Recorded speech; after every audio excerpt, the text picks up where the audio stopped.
Take it easy, you old fatty cakes. I don't know what the hell. This is a Cadillac, kind of. I don't know. I call it a Japanese Cadillac. Get to the point, would you? I'm going to show you how to do a flipper paint job. Is that what you would call it? I don't know what you call it. A cheapy paint job. So what this is, what we got here, is this belonged to a friend of mine. This was his dad's car, and Dad's not turning the page on the calendar anymore. See what I'm saying? And for some reason, nobody wants the car. Well, I guess because everybody's got money, so nobody wants this because it's a hunk of shit compared to what everybody else drives. Dirty sons of bitches. So it sits for, I don't know how long it sat, a year or better. And the friend of mine, what brung it to me, decided, well, he's going to sell it to his daughter for, I don't know, for pennies on the dollar, I guess. I don't know. I don't know what the hell this thing is worth where you live, but where I live, this is like a $75,000 car. So, old Daddy-O, he has, I think he got somebody to make him up a list of body panels. And every time he drove it, he wanted to stroke something off of the list. Tuesday I drove it, ba-boom, oh, there's the left fender. Thursday I drove it, doink, oh, there's the right quarter panel. Every time he ricocheted off of something and put a dent in a panel or scratched it or something, he could check it off the list. So he made his way all the way through the list. He put a kiss on every panel on this thing. So what I'm going to do is I'm doing a... do you have Mako where you live? I don't know if we got Mako here anymore either, but that's what I'm doing. I'm going to do a shitty paint job on it. Actually, I'm going to do a nice paint job on it, but it's going to be... I ain't taking a damn thing off of this thing. I'm even going to tape up these. I'm going to tape up those. I was going to pull the roof racks off because they're a pain in the ass, but this is a Cadillac, and those roof racks, they'll bolt through the roof into the bottom. That is the difference between a higher dollar car, being a Cadillac, a Lincoln, you know, whatever, versus your lower grade stuff, a little bit lower grade. Being your, I mean, I'm not up on my SUVs. I'll say, the other day I seen a GMC Terrain. Do you have those where you are? It's the same thing. It's an SUV, but it's called a Terrain. So that's going to be a lowercase letter. This is a capital, that's a lowercase letter. And the biggest difference between them, because they all got the same motor in them, they're all made out of some steel panels and stuff. But the biggest difference between them is your higher end stuff, well, they put more sound deadening into the doors. Right? I mean, you can just tell. Like, everything thuds. It's the same metal, but everything thuds. It doesn't knock, it thuds. So they do shit to the car all the way around to make it quieter. And when they put these sons to bitches together, they put twice as much hardware on everything. So it doesn't wind up squeaking and rattling in a couple of years, because instead of having 4 bolts, well, the dirty prick's got 7 bolts holding it together. And you can't find the other 3. So that's the biggest difference in them. I've taken them apart. They're a pain in the ass. Right square up the ass they are. So I'm not taking this apart. And he don't want to pay for me to take it apart anyways. Because he's given this to his daughter, who's in her 20s. Well, he's selling it to her, I guess. But she ain't going to pay him. You know she ain't going to pay him. So he's given this to his daughter. And she's probably going to treat it the way old Grandpappy did. First week she owns it, she's probably going to start ricocheting it off of stuff. So he doesn't want to pay a bunch of money. Like, this is what you call the tri-coat color. This thing, I assume this thing is painted, this is probably painted a pearl red, like a real metallic-y pearl red color. And then you'll be putting a toilet piss. Say, you know, the blue toilet water. Well, this is red toilet water. You take your pearl red, metallic-y color, and then you'll be putting some red toilet water over top. And how many coats of the toilet water you spray on decides what color you got. We're not doing that. We're just doing this. That's a 3-coat system. We're just doing a 2-coat system on this.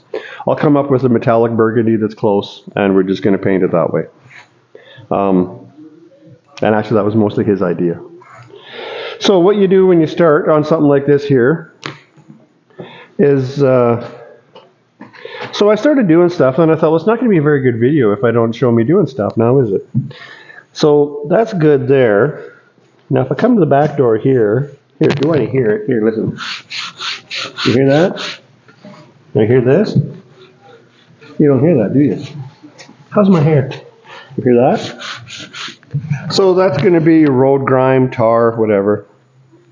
You can go through it and you can go to your store, wherever the hell you go, and you can buy your clay bars and your rinses and your whatever else. You see this? This is a paint gun. It's got gun wash in it. This is a shitty towel. This has got shitty paper in it. I just give her a squirt. I mean, I'm painting the damn thing anyway. And I just wipe her with thinner. I mean, it's fine. It's not going to hurt the finish, especially since this is factory paint and it's been on here forever, so it's good and hard. You wouldn't want to do this on something that was painted last week because you make a hell of a mess.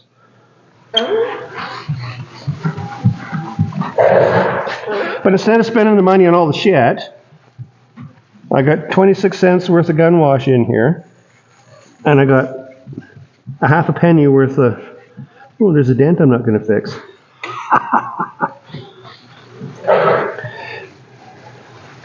So you just give her a wipe, and you can feel and you can hear with the towel when you're getting the stuff off of there. See, listen. See, it's gone. So that's your first step you want to do, is go around the car and clean the car up. If it's dirty, take it to a car wash. If it's covered in shit, wipe the shit off. See, and actually I would say, by the way this is going on here, that I'm going to want to degrease this whole car too, because I'm going to say that we got a pretty good coat of wax on here. So quite often, and on cars, especially on cars like this step is pretty important, and I'll just keep it short and tell you why. Years ago, working in a body shop and doing hail repairs on cars, there was a vehicle in the shop that had hail damage fixed all over it. And there was putty, and there was primer, and there was body work and stuff all over the car, end to end, every panel. Went to paint it, and the painter, I didn't paint this car, the painter who was painting it in the booth, nothing went good for him in the booth. Got the car out of the booth, and the paint just went for shit all over the car. Again, the whole car was repaired, it was sanded, stuff was primed, blah, blah, blah, and we had stuff peeling, we had fish eyes, we had absolutely everything you can imagine going on with this car. So got the paint tech to come in from the paint company. It was a Sickens shop, it was a Sickens paint tech that came in. And he had a look at the car, and as he was walking around the car, he stopped at a window. He pointed to a sticker at the window, and the sticker in that window said Diamond Coat. And nobody paid attention to that, nobody cared, right? Diamond Coat. That whole car was coated in something, in a paint protectant. And he knew as soon as he saw that diamond coat, he said, did you guys strip the surface of this car with this, not just a regular degreaser, with some serious shit degreaser we had. It was called OTO degreaser from Sickens back then, just OTO. And I mean, the shit was paint thinner. And we said, well, no, we didn't. That's your problem. We had to strip everything off the car. The paint, all the primer, right down to the bodywork, because that protectant that was on it, when we sanded it, we were just sanding the protectant. We didn't get down to the paint. Sounds stupid, but it's true. Because we stripped it all, then we stripped it with OTO, and we were getting shit up on our towels with the OTO. Did the whole procedure a second time, and it was fine. The problem was that paint coating. Nowadays, when you got all these ceramic coatings and ceramics and I don't know what the hell, all this hoojimaffuzz and jibber jabber that everybody puts all over the stinking cars, it can be a problem. And so I did a quick test on this thing. I degreased half of the hood, sprayed it in degreaser, and the other half I did not. This half feels fairly slippery. This half don't. It's because this thing's covered in shit. It's covered in shit, and you can't see it, but it's there. So if you don't do that, you'll see, I'll guarantee you will, you'll see and hear all kinds of people, all kinds of cases and instances of people saying that painting my car and I can't get it to quit fisheye. I got this happen, I got that happen. Everything's just going for shit on me. That's why. You started with a shitty surface, mister. I'm telling you. Alright, now that we're done with the strippers and the waxing off. So I did their strippers, waxing off, stripping the wax off. That's good stuff.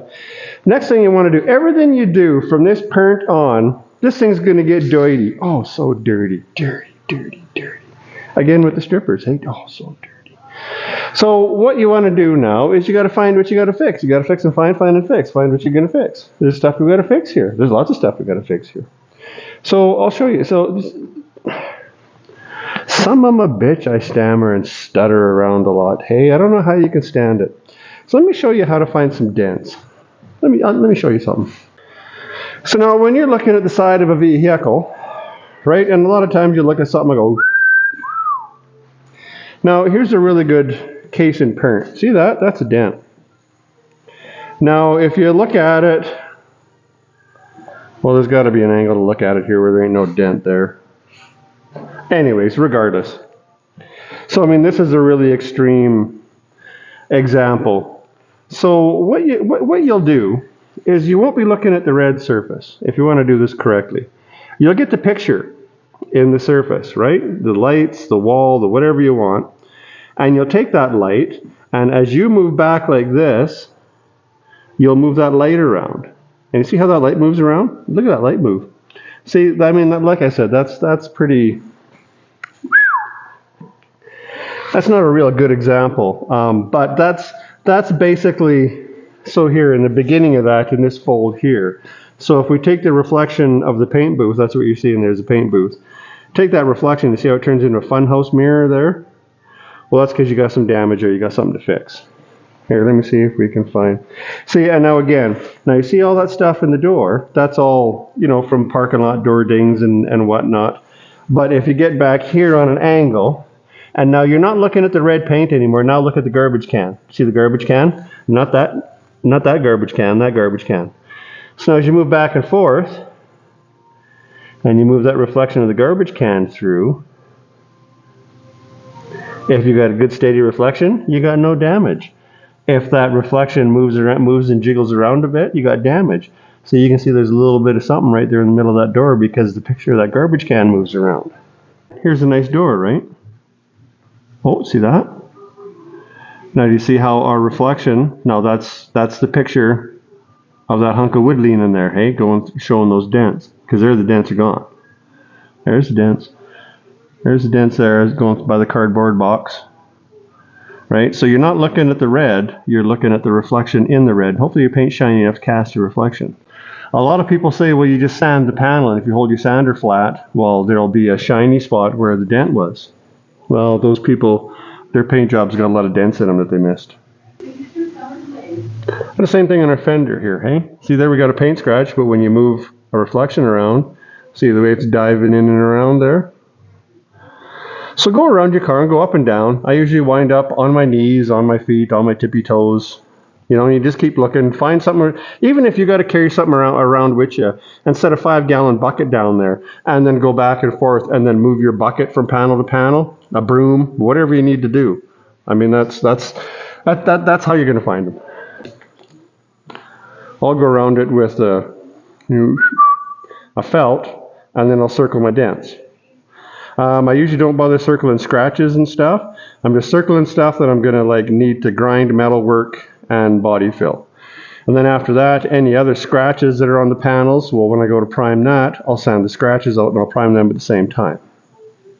I'm going to go around and find dents. Because like I said, from this point on, it's just going to get dirtier. And as it gets dirty, you lose your reflection. I have a selection of PDR bars, paintless dent repair, that I bought, I don't know, I bought them used off a Facebook marketplace or some damn thing. I can't do PDR work and I never have. However, I got a whole drawer full of bars like this, which really come in handy for stuff like this dent here. It's pretty tough to try to get a good angle to try to show you how this stuff kind of works, but basically, so I'm taking my bar and I'm feeding this bar in down here from the inside of the panel, and I'm twisting on it and trying to push that out. And you just kind of got to, I'm watching from here and I can kind of see where it's coming, like I can see that it's there. So then you just kind of want to move it around.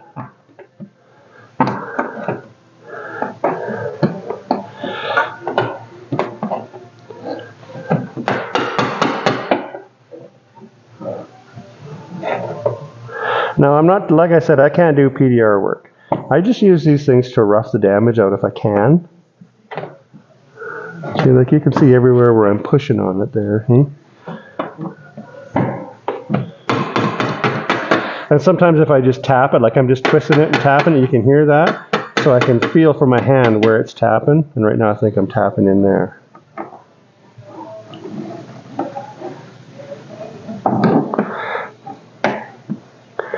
Now the PDR guys, they don't just go in here and just start twisting on this bar and just start trying to change the world. They go in real gradual, like, and they'll spend forever pushing this one little dent out, pushing it out a little bit at a time. I ain't doing that. I'm getting the dent ready for body filler is what I'm doing.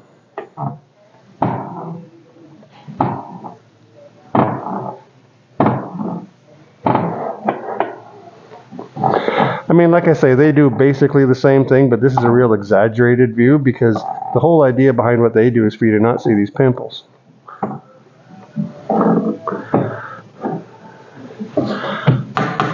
Ooh, yeah, I'm way up there.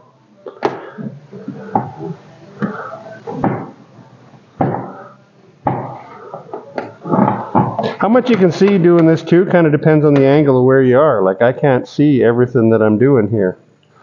Got me up there. Jesus.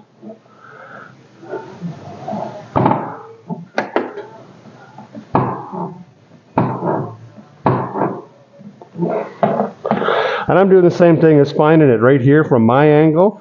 I got a reflection to something that's over there, and I'm just looking at the reflection, just trying to square the reflection up a little bit.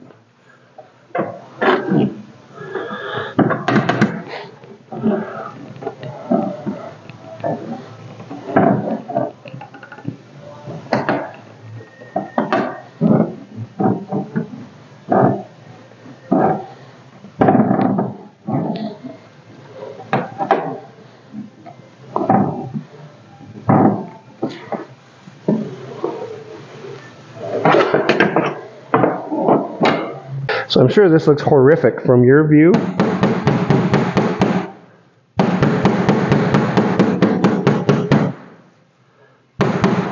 But given what I'm trying to accomplish,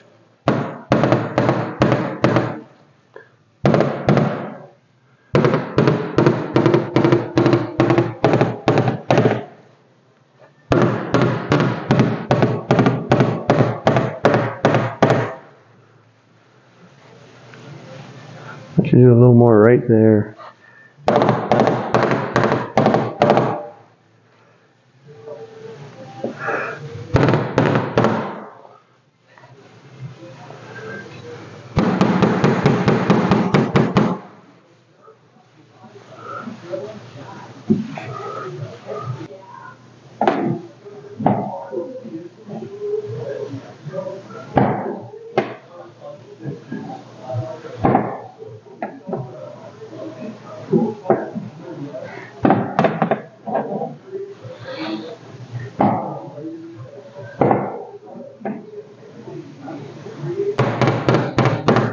See, now I'm looking at it from where you're looking at it from, and yeah, that looks terrible, but actually it's pretty good. I mean, here's the size of my hand, right? So all these little things, it's pretty small. I mean, that's not going to be a lot of filler to go in there to smooth that over, and that's exactly what I'm going to do. Oh! That ignoramus is next. And you know the worst part about that ignoramus is this ignoramus. So we got to take that molding off. One of the last shops I worked in when I worked in a shop is, well, I won't say the name of the shop because it don't stinking matter anyways. But they used to make jokes that every month off of my paycheck, they should be taking a little bit of money out of my pocket for my hockey stick fund. The hockey stick fund was for all the moldings like this that when I was trying to get off, that I'd hockey stick off of there, I'd bend it one way or another trying to get the damn molding off. All right, well, I got the window down. And let me tell you something, that has no small feet. I don't know. I don't know new vehicles. I don't know. This thing sat for an extended amount of time. Extended being a hell of a long time. So, yeah, I don't know. Battery went dead, etc., etc. I don't know. It's got a new battery and everything in it, but the window didn't work. So I finally figured out where the fuses were. You don't want to know. And the fuse is fine. So I took the fuse out and tested it. Tests fine. There's some weird looking fuse. I don't know. It's a big square son of a bitch, not a breaker. Plug the fuse back in and now the window works. So So these things are made to go together. All vehicle manufacturers, that's what they do. They design stuff to go together. They don't design it to come apart. They design it to go together. Normally under here there'd be a screw holding this molding, but on this one there is not. And I see that I get quite a bit of movement, and I'm painting here anyway, so if I scratch the paint up, it don't matter. So hopefully, if this doesn't work, I can stop before I hockey stick this molding. So you just go slow and watch it, make sure the whole thing's moving and I'm not just bending it. When it is moving, oh, look at that, it looks like it just wedges on there. Are you going to keep coming? Oh, it's getting tight. There's my hockey stick. I might not need it any more than that. I just need to get in here to fix this, hey?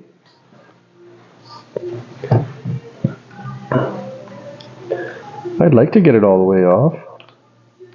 Oh.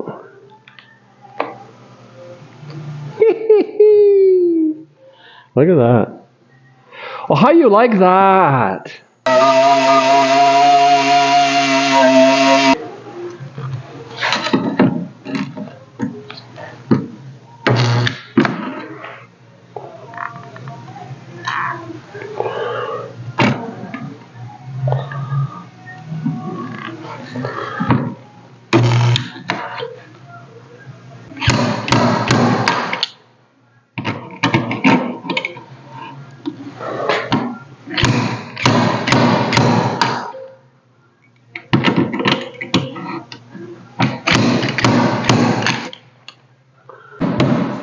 Oh, there it is. It's not bad. It's still in a little bit. Little bit. It's not bad though.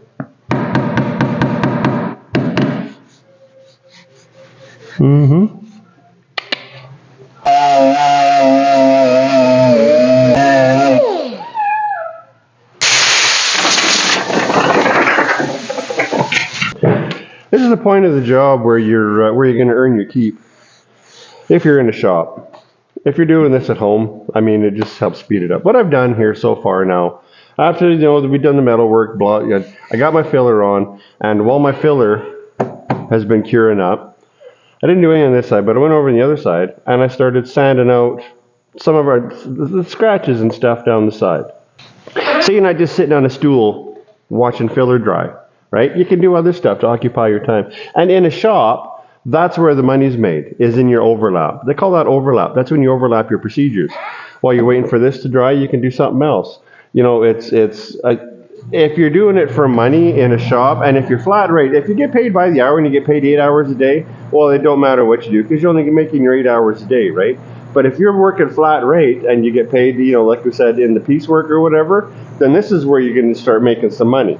A lot of times, at this point, if you're a body man and you're doing the R&I work and just the body work and somebody else is painting it, well, you'll rough out your dent, you'll get your filler on, and now this is the point where you'll go in and you'll pull your headlight out, you'll pull your marker light out, you'll pull your stuff off the panel that you got to remove from the panel while your filler work's drying. Then generally by the time that you've taken, I mean, in these things, you got to start by pulling the transmission out to get the headlight out. Like it goes in, never mind. Anyways, by the time you get done R&I your parts, well, your filler's probably dry enough to start sanding, to start getting going on that. But like I say, if you're doing the whole job, then it just keeps the thing rolling, and you chew your way through it.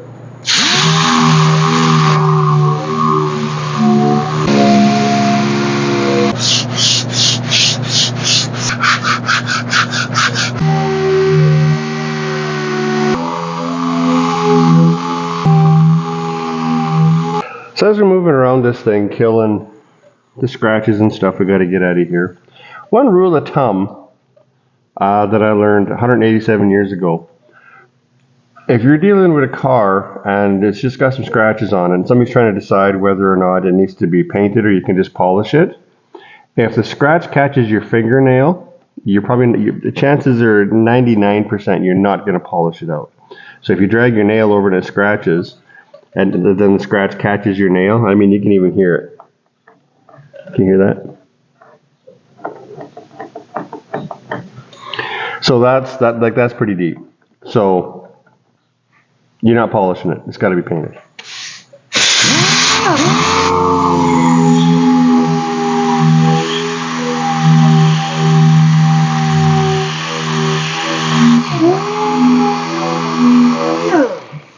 See, and as you're sanding it, you can see the scratch is still there.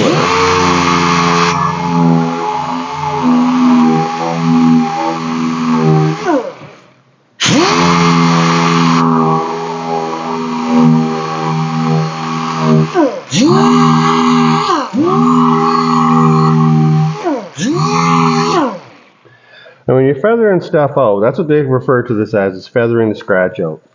And what they mean by feathering it out is you got your scratch in your surface. This is your surface. You've got your scratch in your surface. So to get to the bottom of that scratch, if you just sand it out sharply, well, you got a dent, right? You clean that scratch out, it looks like a hail dent. So to feather it out, you want to feather your surface back, right? Spread it out. So the way to tell what you're doing is by your different colors. Now, factory paint is always thin. Oh, so thin, so small, so small, so small. So your rings are your different layers. Now, for you, I think you can probably see this light. This is the clear coat on top, this whitish layer. Then you can see this red layer. That's our red color, and then the gray is the sealer that the factory puts on, and then the green underneath it is whatever kind of primer they put over the bare steel, whatever kind of etch primer. I don't know, it's probably not epoxy, it'll be some kind of an etch primer or something, I don't know, whatever. What's not going to show up for you is you can almost see it on that one, there is just a faint darker ring around, and that faint darker ring is our tinted color, our toilet bowl red piss water, which is our third layer. Well, it's second layer in the stack, but never mind. So what I'm getting at is factory paint is thin. So you want to spread it out. When you're feathering it out, you want to make these rings of paint as wide as you can get them. Now, the thinner the paint, you're not going to get that ring very wide because it's just going to keep disappearing because it's so thin, so small. But if you've got something that's being painted and it's got quite a bit of paint on it, well, you want to stretch those rings out pretty good. You want to get them a half an inch wide. Like, we're not there yet on this, and I don't know if I could get this to a half an inch. Well, if I do that, I don't know if you can really see that dark ring around there like I was talking about.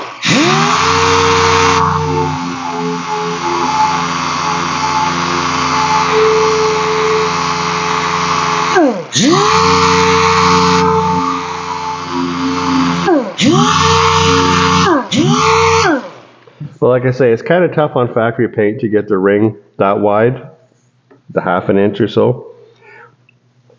So a lot of these scratches, though, so this you need to prime. When you burn through to this point, you want to prime that. And the biggest reason you want to prime that is when you go to paint this thing, if you just sealed over top of this and painted it, your products are sitting on here, and they're soft and they're uncured long enough that the solvents and the chemicals in it are going to start getting eaten away at the paint. Now, base coat has no catalyst in it. The clear coat does. So your colors laying on top, sometimes in paint jobs, you'll see little rings come out in the paint jobs, and sometimes there'll be odd shapes, whatever. What those little rings are is it's this stuff. It's some people call them a bullseye. To me, a bullseye has always been that sharp dent. As a bullseye is where you see a divot in the paint where you've taken a chip out and you haven't feathered it back properly. But a lot of people will call these rings bullseyes. 1,000 different names for them, whatever you want to call them. Go ahead and call them that if you've seen them. What these bullseyes are is they're the base coat that's underneath it, because the clear coat has catalyzed and it's stable. It's not the clear coat that's swelling up like that. It's the base coat that's swelling up like that because it's unstable, and your sealers and your color over top are they're eating away at it, and they're making it swell up, and they're kind of making that wrinkle up in such small, so small again. Oh, everything is just so small. Tiny little wrinkles, kind of like if you put paint stripper on it. And that's the rings that you're seeing that swelling up, kind of like in the tiny little wrinkles. So that's why you want to put primer over it, because the coat of primer is catalyzed.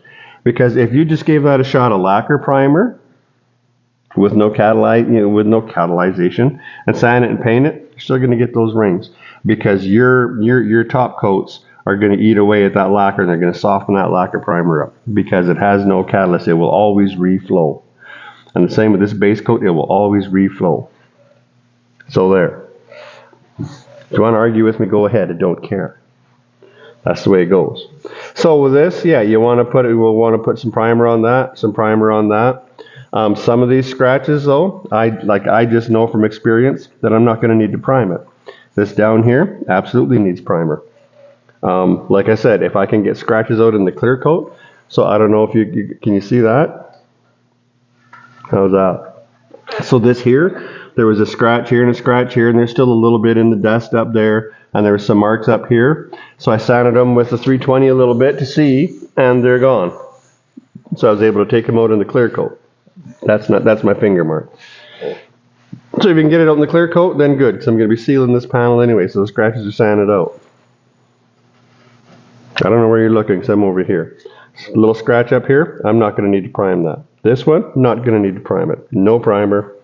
There's lots of marks on the car that aren't going to need primer, but the scratch that I just showed you over there, it would not have polished out because by the time I got it sanded out, and then now by the time you work your way up in grades, you're going to sand through that clear coat before you get it sanded fine enough to polish it. So there.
So I think I'm going to shake this down here. Because, I mean, let's face it, you're not watching anymore anyways. Nobody watches this shit this long. And I got some good tips. Nice tips, he says. So I don't want that to get lost at the end of this video that nobody's watching anyways, because it might do somebody some good. So I just got some edge work to finish, just on this little corner here, and I'm done. And then I'm going to pick the next video up where I'm leaving off here. So that's just a little segue to say, smell you later.